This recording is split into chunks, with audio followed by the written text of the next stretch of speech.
from the campus of San Jose State University. Welcome to this edition of Equal Time. I'm your host, Journalism School Director Bob Rucker. How would you like to be in a cage getting attacked while people cheer? He got elbowed and got cut. It was on the eyebrow and then on the side of the forehead down.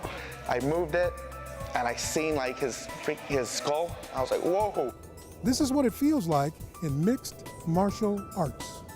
We'll explore the phenomenon on this edition of Equal Time.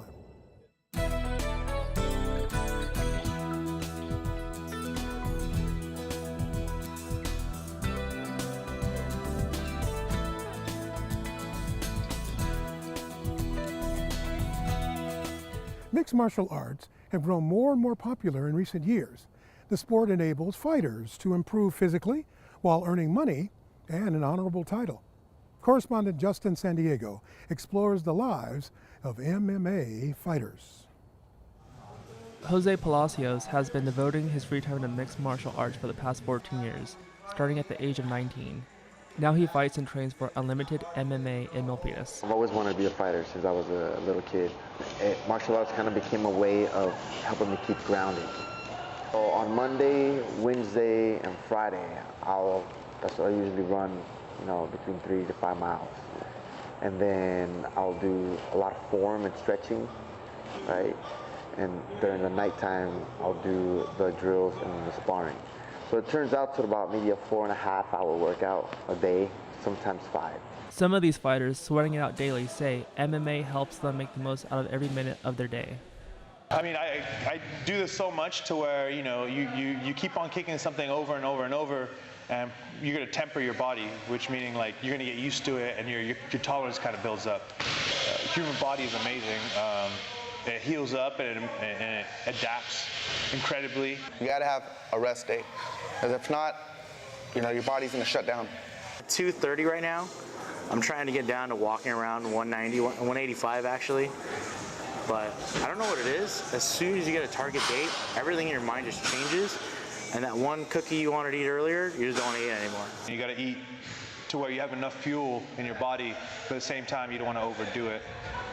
And then when you get closer and closer to the fight, then you start cutting things out.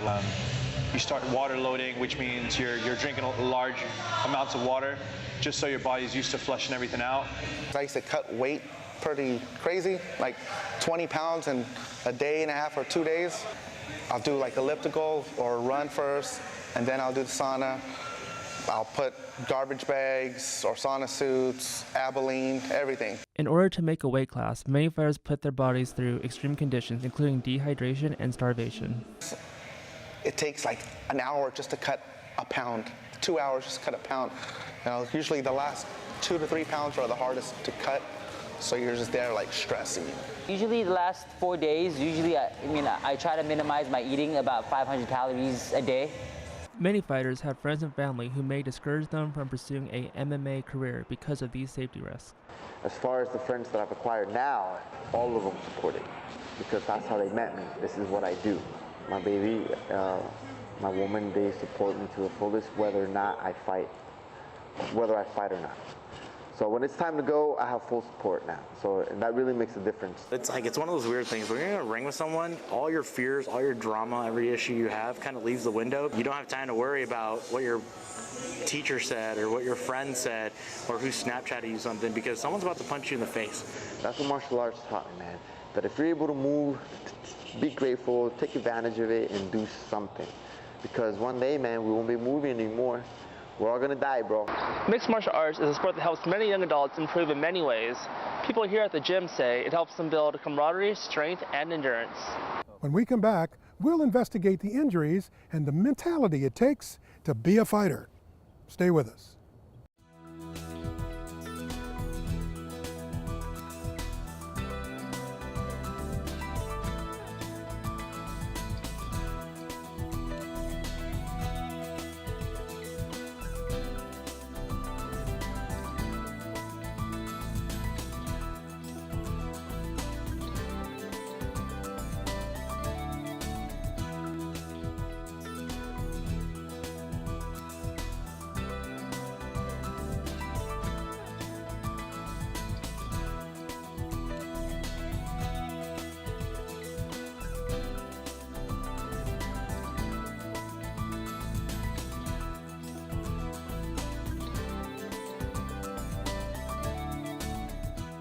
Welcome back.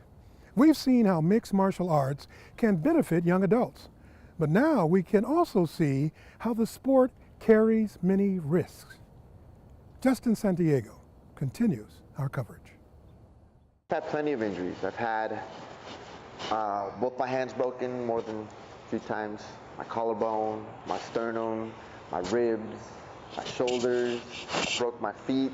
Yeah, I've had an ACL tear, and I had both my shoulders pop out in a fight, but you know that didn't stop me from competing. So. Robert Cornello has been in the mixed martial arts industry for 16 years. Recently, he coaches kids and adults and also is a cut man whom helps heal injuries during competitions. Cut man also, so I work the corners with the coaches. So usually they get swelling, they get elbow cuts, anything. I try to make sure that I try to stop it before the referee will stop the fight. The worst injury that I have seen was a cut actually during a fight. One of our fighters was fighting in Vegas. He got elbowed and got cut.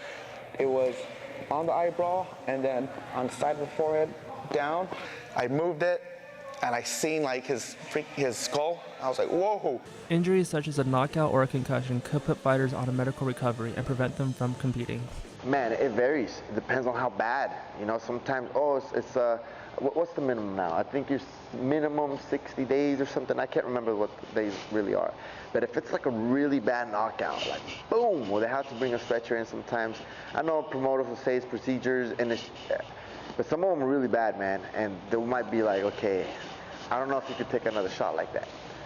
I ended up breaking this guy's jaw once, right? And when we fought in the rematch, I didn't have that same, like, I'm gonna break you like we did the first time. Fighters may be empathetic when causing serious injury to their opponent. I didn't pull the trigger like I should have because I thought I did enough, right? And I lost the fight. I slammed him and I gave him a few elbows in the face, so I broke their orbital bone, and then they had to get like a metal plate underneath their eye and pretty much ended their career.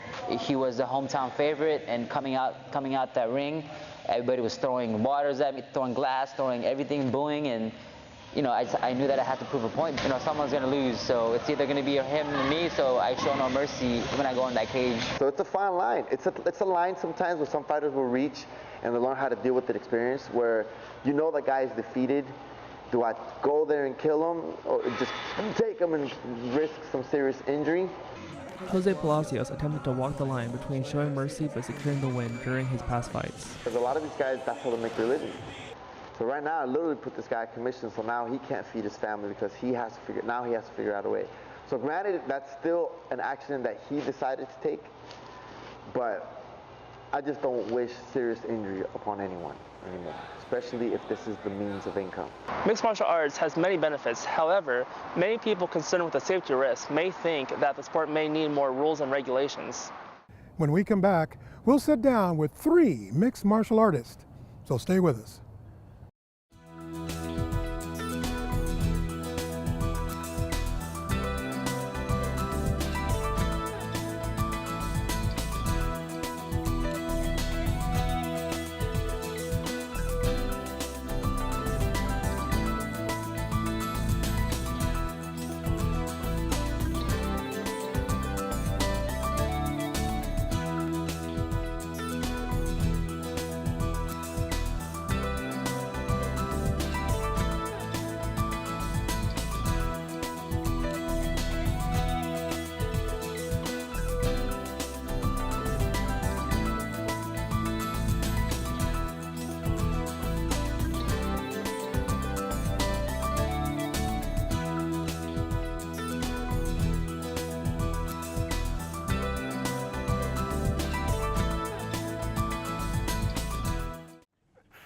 Welcome back to this edition of Equal Time. Today we're going to talk about the risks of mixed martial arts. Let's meet our guests. My name is Jose Palacios, El Matador. Hi, my name is Luis Lightyear Vargas, well known as the #1 ranked amateur fighter. My name is Sunny Crazy Eye Singh. 29 years old and been doing it for about 5 years.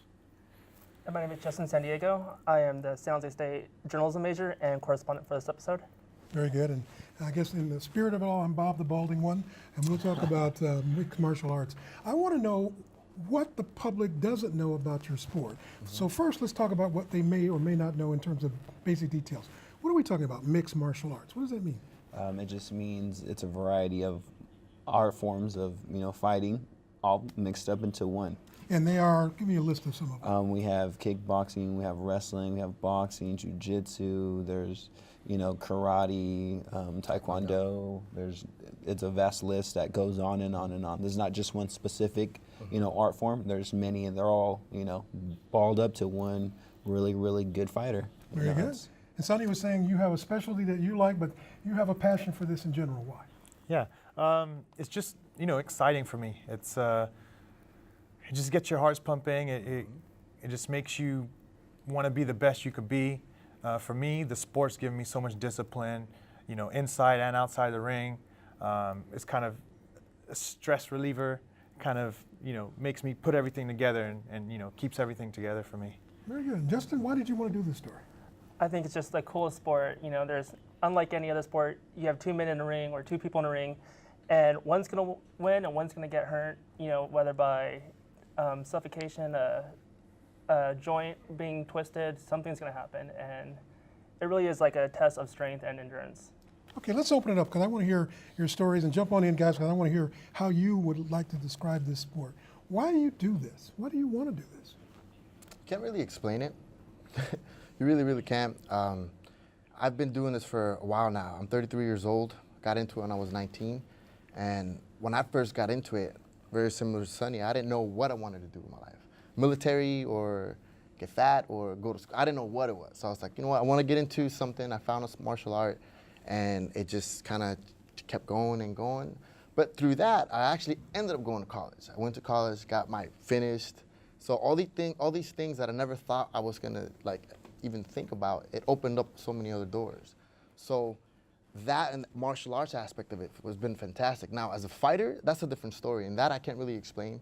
It's in there. I tried retiring a few times. Can't do it. I'll be gone for a year, and then I'll be, be like, I got to do something, and then I end up taking a fight. You can't really explain it. You really can. You ask any fighter why, we really can't really say. We love it. We love it and hate it at the same time. Yeah, Luis was telling me that before the program started, and you love it, and you have a deep passion. Yeah. So actually, I started off a little bit different. I started off wrestling. I've never been in a fight, my whole life. I was actually a smaller guy. I was skinny. I was like 80 pounds in 8th grade. Even my freshman year in high school, I was like not even 100 pounds. So, I would come in, the smaller guy, and so I actually picked up wrestling. And so I've been wrestling, from 7th grade. And from there, I was actually coaching at an MMA gym. And so, one day they invited me to come and watch. So I watched them, and I said, "Whoa, that looks like fun. It looks like pretty easy. So I feel like it's, I think it's the purest art form because it's one-on-one. It's like the gladiator of this generation. One person's coming out the victor. So I think it's just really amazing, and it's a different experience. You're in there, and it's like the mentality, it's kill or be killed. So that's why it brings you to the peak of your everything. Your adrenaline is kicking in. Your endurance has to be really high. You have to be well trained. Your mind has to be clear, because if you go in with a lot of things in your mind, you're not going to compete, or you're not going to do as well as you wanted to. And so I just feel like it's the purest form of competition that a person can do. Now, you talked about being slender when you got into it, whereas Sonny, you were telling me you did it to get in shape, but you also did it for other reasons. Why did you go into it? I was a little bigger. So I did the running, the ellipticals, the weights, everything. And it wasn't working for me, so I wanted to do something a little bit more exciting. Started kickboxing, actually Muay Thai, that's my specialty, Muay Thai. Started doing that, and weight dropped off, and I noticed I was decent at it. Took it to the next level, started sparring. Oh, I'm decent at it. And so for me, it's everything's been little baby steps. Okay, tried sparring, I'm good at it. Did an amateur fight, I'm good at it. Okay, got a title, okay, I'm good at it. And so everything's just, for me, it's just been step after step after step. So, I mean. And are you shooting to become a pro, or what's the goal? Yeah. So I have one more fight. I'm actually fighting next week in Sacramento. and that will be my last amateur fight. And from there, I'll be pro. There you go. Start You going mentioned pro also leagues. that you are engaged. Yes. How does your fiance feel about this? she's Don't worry, guys. I'm going to ask you too. Sarah. She's great. I love her. She's very supportive. She kicks my butt into, gets me back into place when I need to be. If I pick up a hamburger or something, and she's like, "Nope, put that down," slaps it out of my hand. So she's great. She supports me. She comes to my fight. She's kind of like my good luck charm. I haven't lost a fight when every fight she's been to. So, that's great. So how does she react when you are like physically hurt, when you get punched in the face? She is very smart because even though I know she might worry, she might have this, uneasy feeling, she doesn't show it. And so for me, that helps me because if I'm fighting or if I'm training or whatnot, it's one less thing I have to worry about. I don't have to worry about her emotions or her not being comfortable with it. She's 100% supportive, 100% behind me all the time, and if she's not feeling easy about it, she won't show it. She'll still say, go out there and get him, Sonny. But do they know about the potential dangers, the health risk? See, the thing is, the type of woman that's needed to be with any athlete is it's not every person can handle it. Not everyone can handle even maintaining a friendship with a fighter. It changes your lifestyle completely. So you see friends that kind of dwindle off, and you make new ones, right? It's the same thing with your woman. Your woman needs to be really strong. She needs to because she knows you're going to be cutting weight. She knows all that. All the time, we don't have the regular schedule where 8 o'clock at night, you guys could go out on dates and do all that. The fighter's training. Here we're training in the morning, and then at night we're training well into 10, 11 p.m. sometimes, depending on where you are. You get up, you rest, so there's no time to fool around if you really want to get to that next level. You know what I mean? And this is where experience kicks in. For the more, and if you look, having a stable relationship at home really does help that get to the next level. So it's important for a woman to understand her precision as well. Well, do you understand that they worry about your safety, your health? I do. My girlfriend obviously supports me a lot, and she's, if not my number one fan, she's always there, especially like I said, you have to have a special type of girlfriend because they know you can go in the ring and get hurt, and then, what's going to happen after that, who knows.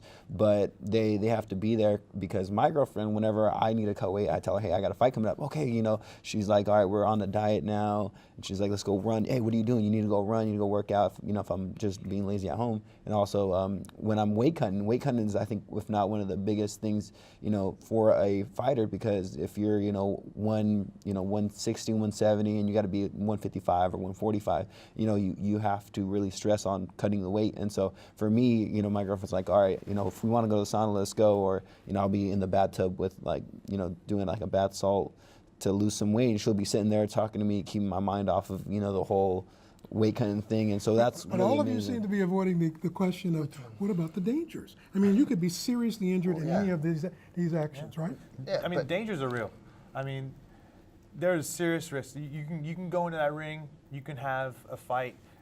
You could even win the fight and still get badly damaged. Get You worse. can carry it out in a stretcher, but that's why we prepare so much. That's why we're in the gym till 10, 11 at night. We want to put ourselves in the best spot available to come out successful with a win and come out, more importantly, healthy.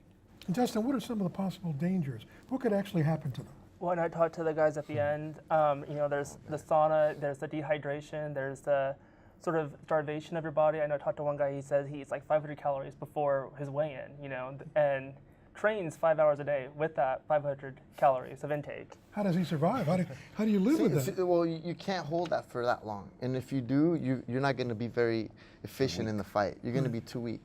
So this is, again, where experience comes in. Early in a fighter's career, if they don't have the proper team, all that we're talking about is, you're right, there's absolute danger. Even if you're in the best shape possible, you could die. Literally, there's a waiver that says, here's my life, here, right? And you have to sign that. And you sign the waiver. Or you go out there. Of course, especially when you turn pro. Why would you do that? People at home are probably thinking, there are many other things you could do to be excited in life, so why would you put it on the line, your life? Because we don't focus on that.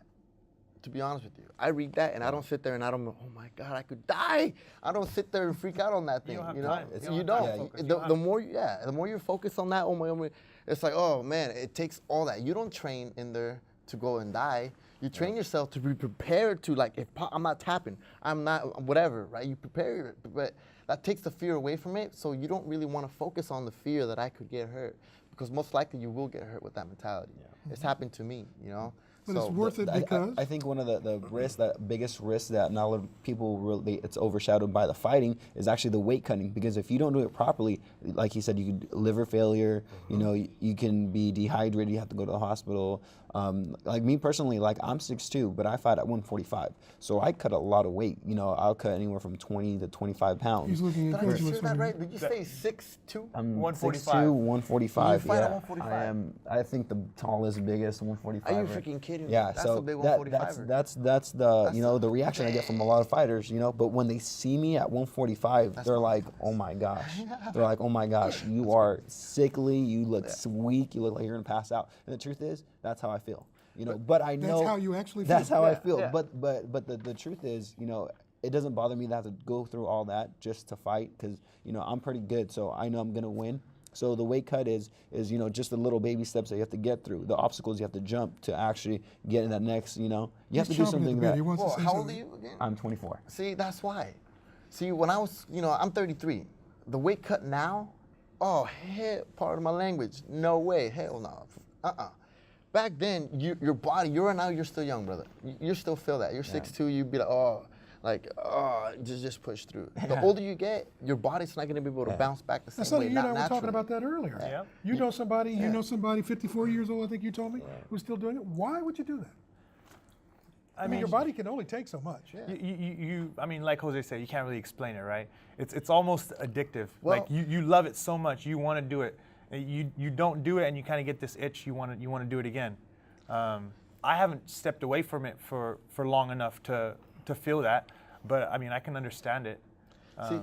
See, this is where we can easily get into another topic from here, because yes, something inside of us, but there does come a point where it's like, I can't do it anymore. But sometimes fighters do it because they have to. And that's a whole different conversation right there. Some fighters literally, that's how they make their money. That's the only way they know. And that's unfortunate. In my opinion, that's unfortunate. Whether they love it or not, whether their bodies can't handle it later on in life, I think that's a problem. That's a whole different other So subject. would you say, like, in some crazy way, fighting gives you like a peace of mind, a psychological benefit? You know what? I could say yes. Even spiritual, I could say. You know, we have that. We all, whether we think of us as human beings, right? And we'll get a little bit deeper in here than most people actually think. And that's another stereotype most people think. It's like, well, we can't think this deep. That's not true. This being challenged and being pushed to the level where you feel you can't continue, where you literally feel like, oh my God, this guy's on top of me, where you literally, your ego gets demolished, it changes you. It changes you, and you got to keep pushing, and you take certain things for granted.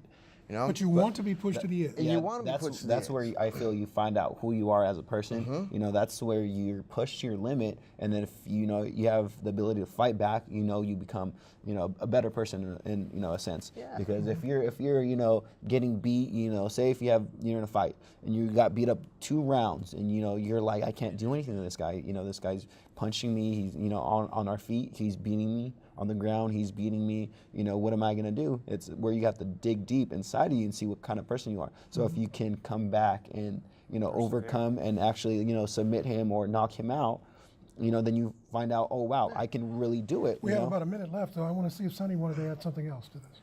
I mean, I was going to go back to the weight cut issue that you were talking about. You know, I'm cutting weight right now for a fight that I have next week. It's almost, I mean, it's probably the worst part of it. I feel like nowadays in the level of competition, you have to cut weight in order just to stay competitive. I mean, you're walking around at what, 170 now? About. If you could fight at 170, you would. But if you fought at 170, the opponents would be 190, 200 pounds. I'm in a similar situation. I'm 6 foot. I fight at 155 pounds. I walk around at about 170. So if I fought at 170, my opponents would be way bigger. So just to level out the playing field, that's something you have to do. And very quickly, we're almost out of time. Is this a very costly sport to be involved with? Yeah. Give me a general range real quick. Shoot, How much man. can you spend on this? You could spend easily $5-6 grand a month, depending on how month? you want to go. You know, Wow. like an athlete, like the type of vitamins, the type of food, where you travel. Do you got to drive far? Do you travel all that? If you don't have a regular steady job or sponsors, that comes out of pocket one way or another. And if you can't maintain that to get to that next level, you pay in other ways. But it's expensive. It could be anywhere up to that, or it really is expensive. I can't really put a gym number. memberships, you know, the supplements you take, if you take any dietitians, your training partners, Blood work, all that stuff. blood work. You have to do physicals. There's so many. The list is just on and on and on. But that's why you get sponsors, and that's why you try to get endorsements, and you know that's why you try to be the biggest you can. And These are some of the most dedicated people I've ever heard on this set. I mean, Don't you agree? The most important part is having a good team around you, though. Exactly. Yeah. You have a good team around you, a solid team. I mean, it doesn't have to cost $5,000 a month or whatnot. You have a good supporting team. You know, you have a good diet. And you take care of You yourself. take care of yourself. I don't take any supplements at all. I Neither do do I. all natural food, and I think that's where you get the best supplements is from your food. Well, we're out of time, so we're going to have to wrap it up. Guys, you've educated me. I'm sure the audience learned a lot about it. Mixed martial arts. Thank you, Justin, for putting this story together. Thank you. And thank you for joining us. We hope you'll come back for another edition of Equal Time.